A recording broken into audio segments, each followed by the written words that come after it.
Quel est ton maillon faible? Je te fais une petite vidéo aujourd'hui sur ton point faible, sur tes points faibles au niveau articulaire et musculaire. On a tous une zone chez nous qui coince un peu plus qu'une autre, qui s'enflamme rapidement, qui nous fait mal, qui nous dérange de temps en temps. Je te laisse juste maintenant identifier cette zone ou plusieurs zones, ça dépend des personnes. Si je prends mon cas personnel, j'ai un genou gauche qui était mal en point pendant 6 à 9 mois. En prenant soin, en appliquant certaines astuces que je vais te donner, j'ai réussi à limiter l'inflammation, j'ai réussi à mieux le comprendre et j'ai réussi par la suite à, finalement on va dire le réparer, je déteste ça, mais à la récupérer complètement et je n'ai plus de douleur depuis. Donc première astuce que je peux te donner, c'est de gérer le volume sur la zone. Si je prends l'exemple de mon genou, je gérais le nombre de flexions de genoux que j'allais faire la semaine. Donc flexion de genoux, ça voulait dire un squat, ça voulait dire des lunges, ça voulait dire de l'haltéro sur un squat clean, ça voulait dire même du vélo, du rameur, tout ce qui pliait complètement mon genou. J'avais un certain nombre de fois par semaine durant laquelle je pouvais réellement utiliser la jambe. Donc encore une fois, sur le sport que vous faites, ça va être compliqué. En CrossFit, on a la chance de pouvoir adapter assez facilement. Du coup, au tout début, je m'autorisais simplement une flexion de genou par semaine et une fois de pédaler, donc 2 impacts réels par semaine, vu que la flexion complète me faisait mal. Dans ton cas, si c'est un problème d'épaule, c'est un problème de « ah, j'ai mal quand j'ai le bras au-dessus de la tête », réduis simplement les mouvements au-dessus de la tête à une seule fois par semaine, à 2 fois par semaine en fonction du volume actuel que tu as. L'objectif de tout ça, ça sera de désenflammer la zone tout en gardant un certain stimulus sur la zone pour qu'on ne perde pas tout.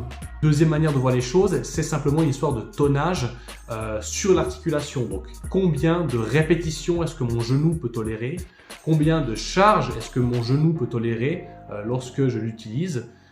Et si je progresse en termes de tonnage, donc sur ma séance, j'ai 500 squats, 500 flexions de genoux, échauffement, partie force, partie metcon et tout. Sur ces 500, je ne peux pas tout faire parce que ça me fait mal. Donc ok, je commence ma semaine à 150 flexions. Semaine 2, 200 flexions. Est-ce que c'est ok? Est-ce que je tolère pas? Ça s'enflamme pas? À vous de voir. Et ensuite, on peut progresser comme ça et ajouter de plus en plus de tonnage. Et une fois que mon genou tolère un certain tonnage sur une séance, je peux me dire, ah, ben, je vais essayer 2 fois par semaine en réduisant. Donc, si je suis à 300 flexions par semaine, je vais en faire 150 jour 1, 150 jour 3. Ah, ça fait à peu près le même tonnage, mais il y a plus de fréquence. Est-ce que ça marche? Est-ce que ça marche pas? Et du coup, on peut réfléchir comme ça pour gentiment progresser et retrouver la capacité articulaire. Deuxième astuce que je peux te donner, ça va être de construire un petit protocole pré-entraînement sur ta zone.